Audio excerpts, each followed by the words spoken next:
Hello and welcome to a new episode of Product and Cake. Today another special episode because we have a guest with us. This is super exciting, but obviously also super important. Here with me in the virtual recording studio is Gonche. How is it going?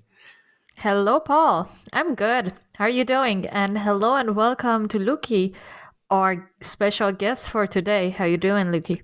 Hey, it's a pleasure to be here. And I'm super excited to also participate in this. So thank you for having me, guys. Today we have a super special episode because, as you know, Gonche is a super seasoned product expert, and Lukasz is running an outstaffing company as a tech expert full of tech consultants in Poland. So here with me today in the recording is product and tech. Sounds very close to our podcast title, and we want to go through a new startup idea, and I hope I get very nice insights on first steps, what to look at, how is the ideal team set up, and whatever our conversation will lead us to. So stay tuned to this episode packed of insightful information. And now, both seems a little bit pressured by my introduction, but to break the ice up front, let's start with a good old check-in question. And the check-in question today is, if you could travel anywhere for only 1 minute, where would you go? Lukasz, do you want to start? Yeah, I'll go somewhere warm to just offload that coldness of mid-Central European winter at the moment. Okay, but make it more concrete. Somewhere warm is... It could be the basement where maybe the reading's on. Hawaii? How about Hawaii? Hawaii? Okay, nice. That sounds good. Yeah, before we pressed record, Lukasz already had a very interesting questions that how often can we go there, or can we bring anything from there, which was really, really interesting, and it already showed a little bit that technical mindset, and I really loved it. It was amazing to see. Yeah, that's the difficulty of techies when you give check-in questions and they want to have the context and the requirements very detailed. And then the entire podcast is about the check-in question. We can do that. No worries. But Paul, I'm interested in your answer as well before I think of my answer. Yeah, I think even though it's freezing cold outside, I would stay in the cold and go to Mount Everest, the top of Mount Everest, to see the view for 1 minute. And I think maybe this is already enough time to be back afterwards. Good one. Question is, what happens? So if you go, can you come back earlier than 1 minute? So No. can you come? No. I'm afraid that 1 minute with the current clothing I have on right now, if I go on top of Mount Everest, I will die. Maybe you are seriously injured. Maybe. But... Hypothermia. Okay. Another question: could we go back directly to the hospital? Right. Okay, I see. It's maybe a little bit dangerous, but also exciting. Gonche, what is your location for your 1 minute travel? I would go and visit my grandma. It's very short, I know, it's just a minute, but it's been so many years that I haven't seen her in real life, and it's been only virtually. So, and the weather is nicer there, so yeah, I will go there. Nice. Awesome, yeah. Then maybe you should prepare her that she's totally shocked. Someone suddenly is just going to be there for just 1 minute. It looks like me, and it is me. Cool. Yeah, thank you for sharing.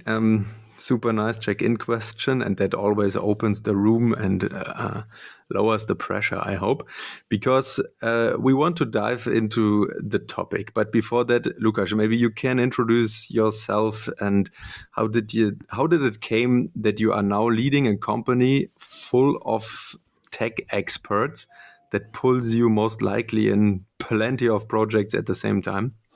Sure, it's actually interesting because it's not by design. So the company happened on site when I was building startups in Berlin, since 2011, 2012. There was a group of people circulating around me, and also through my travel before that.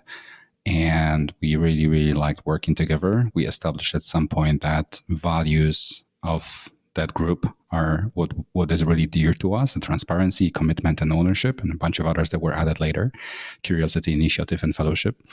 And because of that, when the journey at those startups was ending one way or another, we kept together. And then, LLI happened as a spin-off of that, all of these people staying in touch. Cool. That sounds like an amazing story, and what a nice values. We jumped through them very quickly. Can you share them again? What were the initial values and what did you add?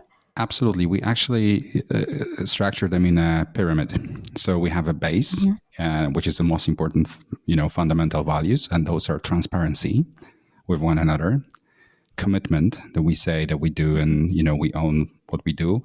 And that's a third one, ownership. So ultimately being responsible for something, being accountable for something. And on top of this, we say we want to stay curious and learn. And we show initiative towards things that we work with and towards our colleagues. And finally, at the very top, and the last layer is fellowship, as in together, that we want to do it together and potentially build strong ties with one another. Nice. That sounds great.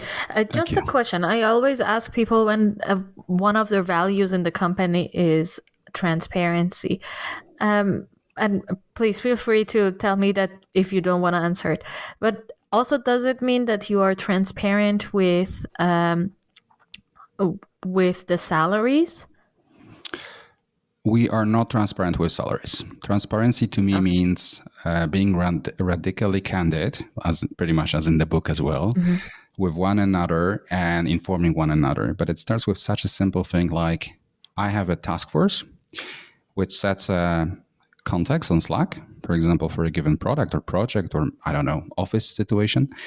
And I explicitly care to share only there, not in one-on-one, to avoid miscommunication, to avoid gossip, to encourage communication in which I'm not afraid to say to people, as a leader and a trendsetter in this, what I would be not afraid to say to anyone individually face-to-face.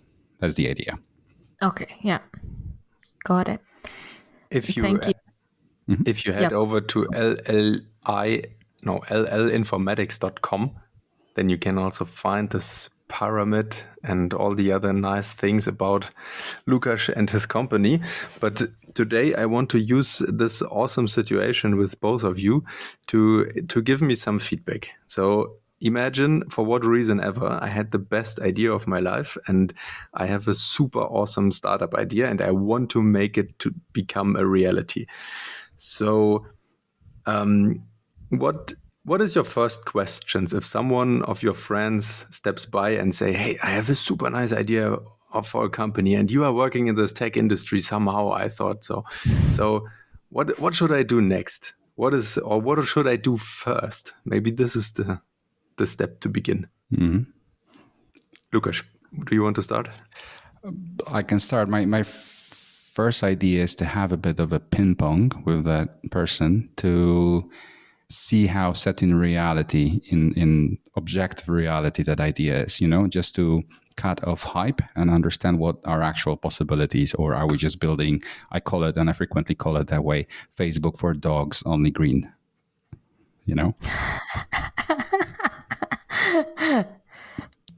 Which is feasible, which is, if you can build it, I'm sure my dog would have a lovely profile there. But yeah, that's a very good point, that it needs to be feasible.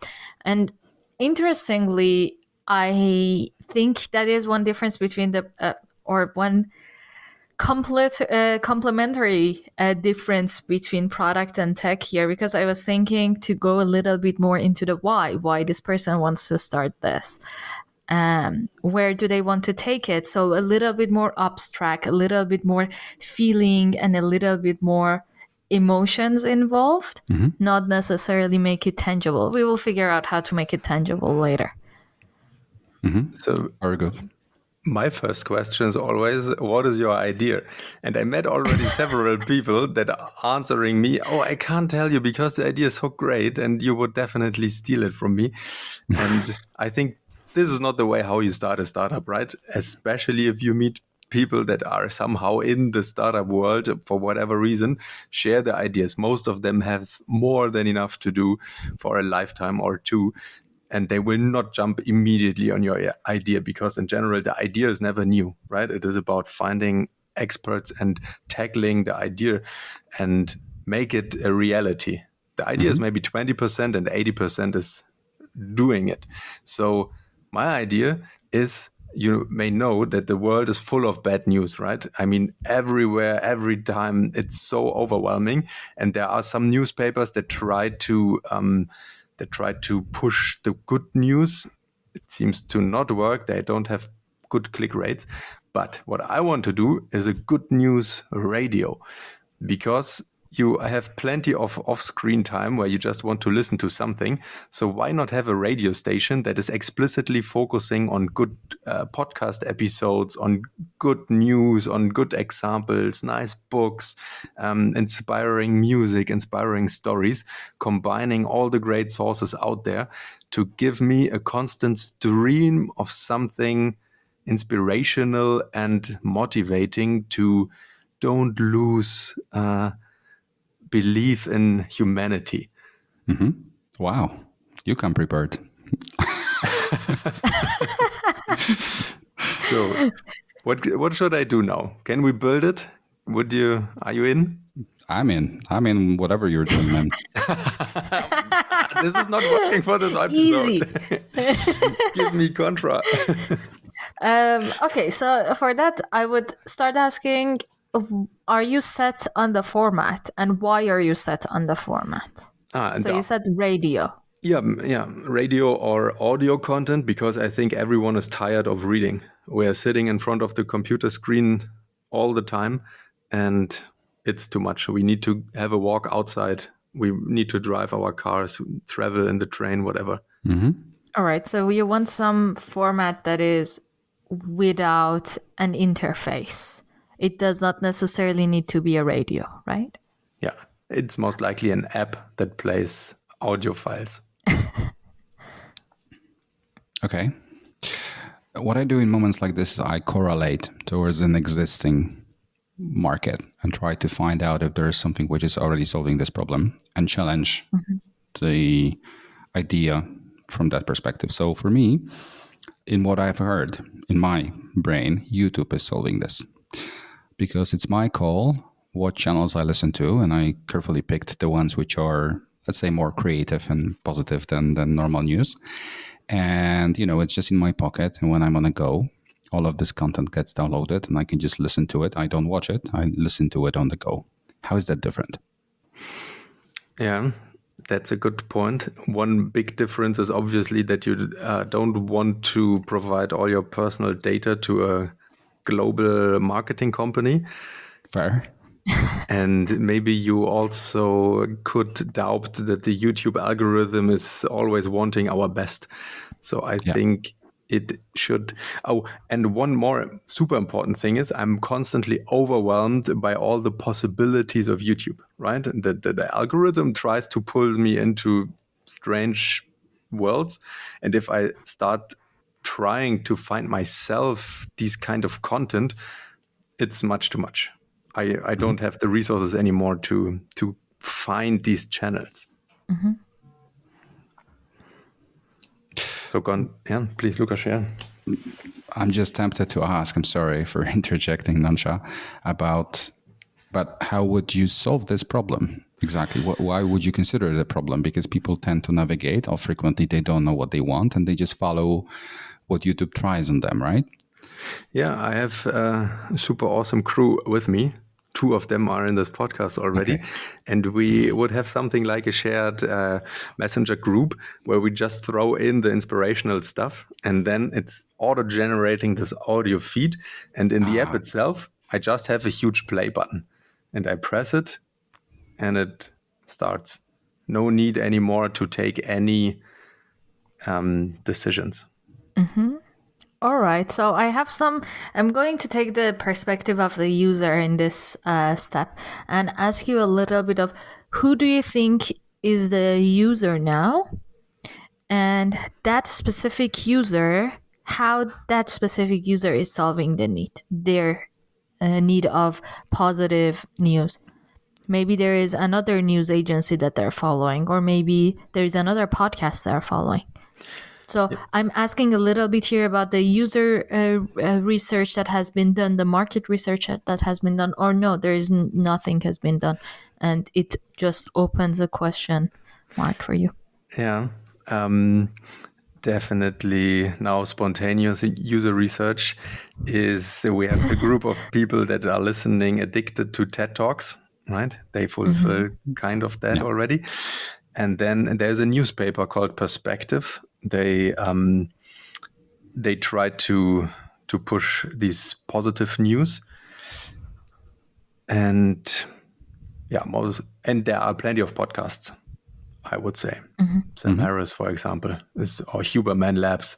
They are pushing out infame content you can just dive into. It's unbelievable, valuable. But always this overworked startup Berlin tech bubble people going out of the office and scrolling through their podcatcher and then are bored and then select something and then they listen to 30 TED Talks in a row, and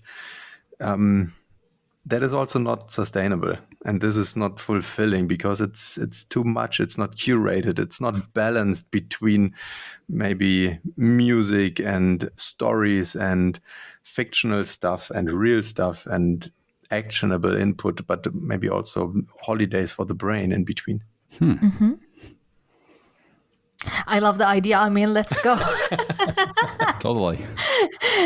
Yeah, I think in one of the other episodes, we talked a little bit about all the side projects and how it is to get into another side project. This is how you get into a side project. You start ideating on a fake idea in an episode of a podcast and it becomes a side project.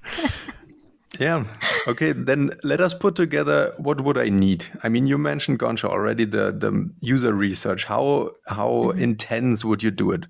Would you hire now a research lab that is doing user tests behind this mirror wall and excessive interviews, and I spend all my savings to it? Well, in general, I would advise against anything that you need to spend all of your savings on. Please do not do that. If there is something that you need some funding for, either specifically select a certain amount of budget and know what you would expect as a return of investment of that budget that you're setting aside for that project or product or what you want to do. Or you can look for even in a very, very early stages, you can look for angel investors or other people who first believe also in the same direction that you want to go and bring a lot of expertise as well, because they might have done something similar in the past, or they might have invested something similar in the past, or not even similar, but they have gone through this path before, and they will ask all the hard questions because they are going to give you the money. And all of those hard questions moves you to find the answers.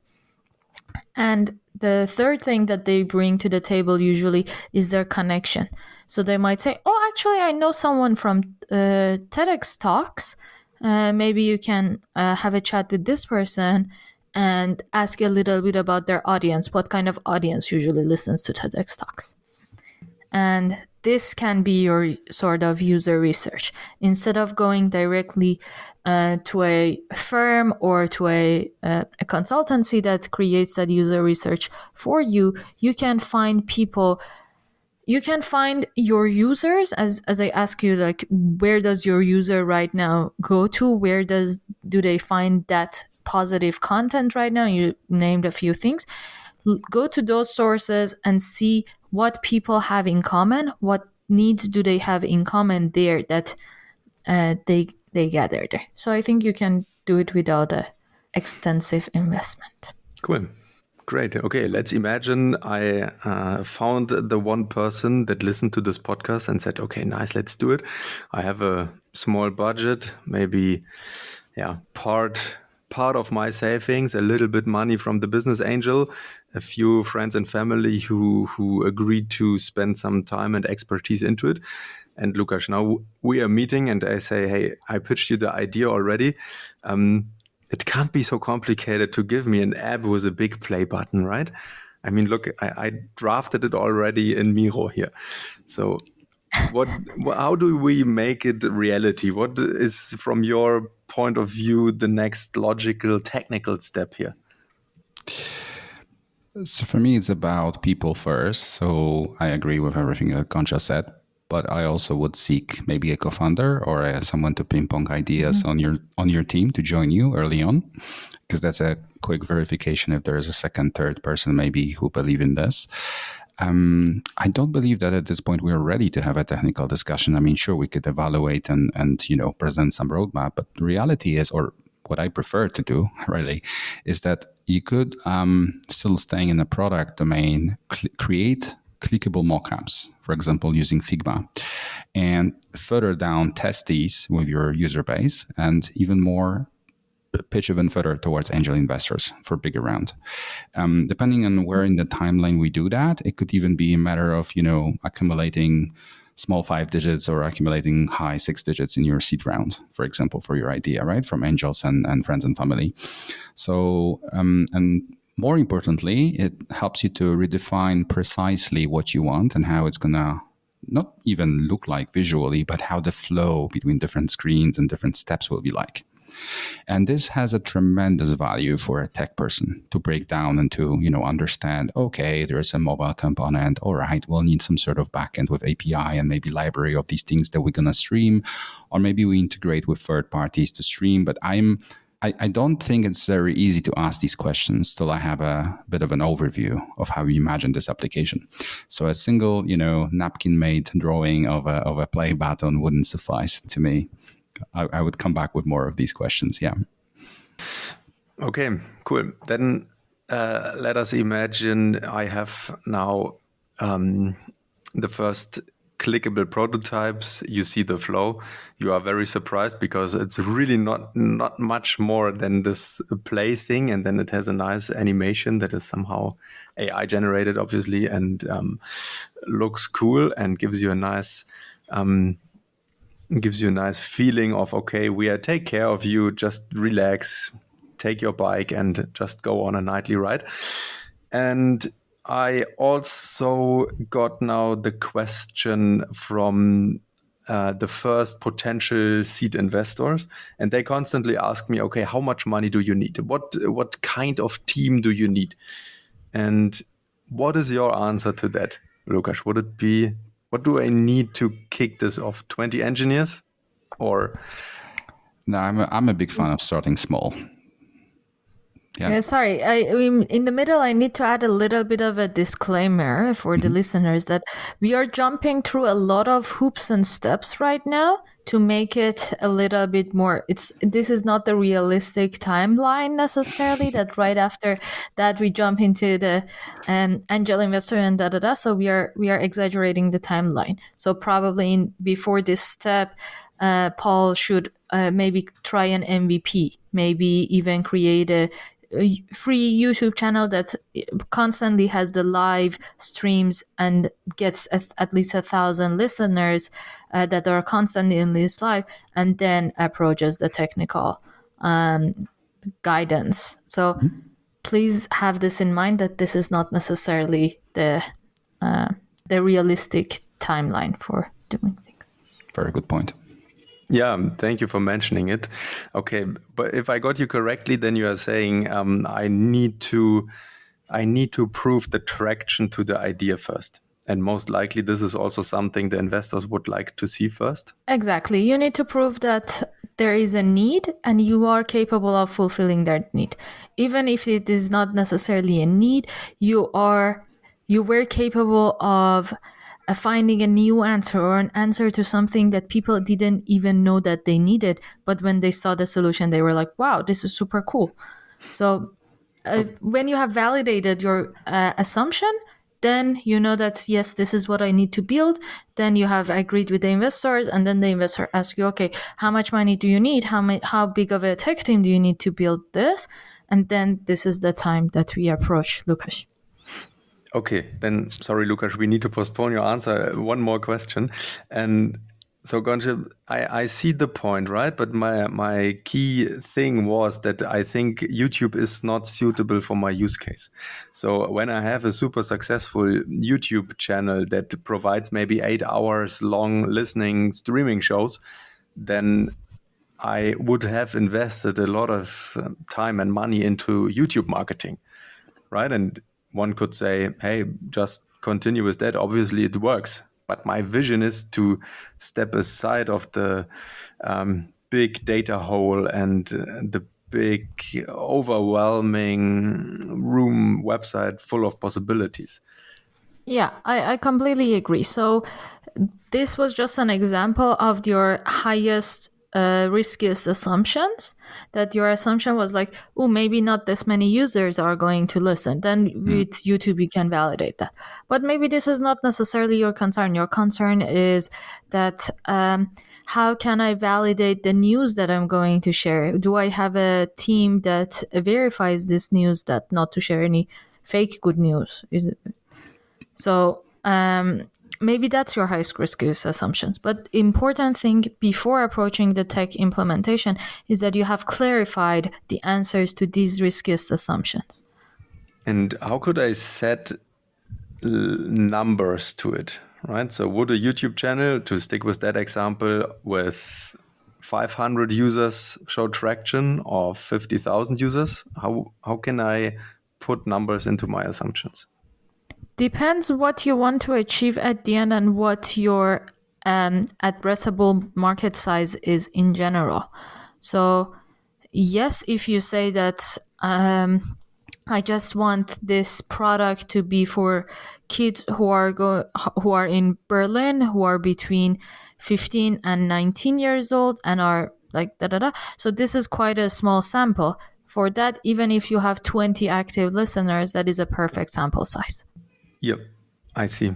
I would also add that maybe asking for money is a good thing, right? Finding 20 people who pay maybe €5 to get access to the stream and they can play it with their podcatcher, for example, is exactly, yeah, a way of validation. But I see. We need to hire you for more consultancy in forming our highest risk assumption. Super nice keyword. Available anytime. Awesome, thank you. Cool. Okay, reach out to me on LinkedIn. Lukasz, now I finally validated these and I'm rushing too fast, I know, but I want to clarify, or I want to hear your perspective on this initial team size. Do I need to have this one engineer that is brilliant and do everything, or do I need to hire you and you provide a full team, fully staffed team, or what is a good thing to start? I mean, the answer is it depends, because I'm Goncha completely on this. You know, if you have a verification that shows us, look, you're going to have hundreds of thousands of listeners in multiple geographies, right? Then we need to have coverage and in those geographies, for example, from a perspective of zoning on AWS, to ensure that we can support them with a minimal latency, right, on the minimum delay. So that is one extreme, and another extreme is like we start really small. So depending on this, I guess you also have a different funding, because you are able to justify, or investors are able to justify that spending with you. But either way, I would start very small, and I would start with setting up a proper and healthy process. I would start by, delivering MVP as soon as possible, because it could be a write-off, right? And we just don't want to lose effort and money and time on this. Verify that with a potential first clients or first paying users, and go from there, really. Just the only important thing is maybe a decision on a tech stack. If you would know that majority of your users will be Apple users or majority of your users will be Android users, or you see a mix in that could that could be an important factor for making the decision. If you go with some sort of, abstract technology that transpiles to both iOS and Android afterwards, or do you go with native development, which is, it's rather uncommon these days to go with pure one platform, but maybe for whatever reason, it would just be Apple users who would listen to it, and then you could go with Swift. There's a lot of other questions that I would have related to the content. Are you creating content yourself? Do you need some sort of content management system at the backend? How would that work? Would like to deep dive on that. Alternatively, if you don't, and if you take content from somewhere else, what kind of moderation happens, and what kind of integrations happen to bring that content to your platform or to your stream to those users directly from the original source. Based on that, another couple of tick boxes to be checked for what technology is best for it. Should it work, offline and prep this? Should it stream live? A couple of other choices. And finally, maybe a deployment and server choice. I kind of already mentioned AWS, but there's obviously a bunch of others there that you could go with that will do the job equally well. And frankly, lastly, what is important at those decisions to me is availability of the talent. So if you see the perspective from the really 1-2 people that initially will work with you, and by the way, you don't need to hire, and you don't have to go with software houses. You can just find freelancers, especially in Berlin. There's plenty of passionate people that will work with you on a short-term basis to build your MVP, and then try to, see if it gains traction before you start building team internally. So that's how I would approach it. Awesome. Nice. What you mentioned that really caught my attention was about the decision on which tech stack. And this was always a question of mine, especially because I'm not very technical, that how companies choose between like Golang or Ruby on Rails or Java, or how do you make this decision? Well, I guess I would say that I see 2 or 3 strategies for making this decision. So frequently in early stage startups, the decision is made by the first coder, who frequently also is called CTO, simply because they have to give those titles, market expectation, investor expectation, and so on. And they will go with whatever they know. Okay, so that is how the choice is defined. Second one is, if you think of those programming languages as tools in your tool belt, and you actually dwell on an idea where you have to go with it, then it might make sense as well to make a decision, very conscious decision against certain technology. So just to give you an idea, if we want to build a real-time system, like some sort of messenger for internet, I don't think that using scripting language would be the best solution for this, such as Ruby or Python, simply because how these languages work at the, low level, and how they scale for big message exchanges queues, which you would have to either integrate with something externally, build RabbitMQ or queuing system next to it, and as your system grows, it also increases your deployment costs. Versus circumstances in which you have something like Elixir or Erlang or Scala or any other real-time system, which is way better fit for building real-time systems. It's just all about the abstractions that the language offers, and performance and ease of coding, deployment, and availability of talents. Those are my factors. And then the third scenario would probably be the situation where you hire externally, and these people bring certain knowledge, maybe even bring experts from third party, which can solve entire problem in a single product off the shelf that you buy. Twilio is one of these, right? For immediate messaging and real-time notification systems and so on. Twilio is a perfect example. You just don't have to build any of that. And we live in an age where almost any component you can think of, high-level component, is available as a software as a service or integration out of the box. Nice. That was really, really interesting. So then based on that, I would say another note, Paul, that when you're going to approach the technical experts, you need to a little bit also give them a vision of where do you want to take it in the future. So if you, for example, on top of this, just a button for playing, you want to add maybe a chat room with people that want to talk to each other and all be happy, maybe that impacts the decision of how to build this, or maybe not. Yes, definitely. The vision is super important. And what I also take from this awesome conversation is talking about it. And maybe I should name the episode It Depends, because it depends on everything, basically. But nevertheless, even though it looks or here is complicated, the key point is to start out, right? Because this was your first answer to the last question, Lukasz.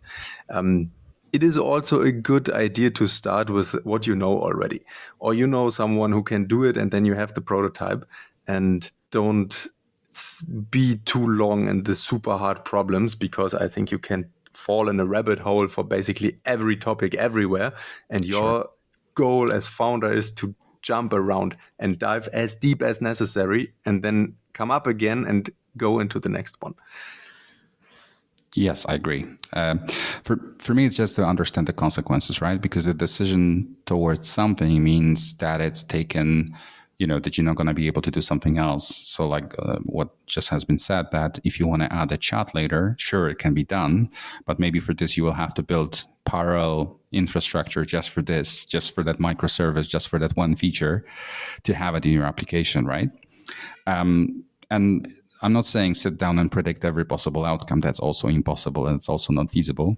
I think it's better to start something even with the wrong technology and realize it early on than not start anything and try to plan forever, right? So there was a whole season of 2016 to 2018 when pretty much every startup in Berlin was started in Ruby on Rails, because it was also a fashion thing, right? You might remember that. And it doesn't mean that fun days. Yeah, and it just doesn't mean it's best for everything, but it also means that if you have a lot of people on the market that can build it for you, and that you can build that MVP, even if it's going to have a performance problems or whatever, right? The fact that you have something to show, that also as a founder to your investors and your audience that you delivered, is already such an important step in the right direction. I have so many more questions, and there are plenty of topics. We just scratched on the surface. But I would say for this episode, it's enough. Thank you, Lukasz, very much for stepping by here. And Absolutely. For every listener, recommend this episode to one of your contacts who is currently thinking about founding something new. Because there's a lot of value, a lot of keywords, and you can throw in your questions under this episode, and then maybe we can get you, Lukasz, to a follow-up on certain details. I would love that. Thank you for having me. Yeah, thank you, Paul. And what I take as a takeaway of this episode is just to start talking with everyone, allow other people to challenge it, and accept those challenges, because they will help you to find the right answers, and just take the first step. Yes, awesome. Thank you for wrapping it up. Thank you for being here, Lukasz and Gonche. See you next time. See you guys. Thank you, Lukasz. Cheers. Thank you.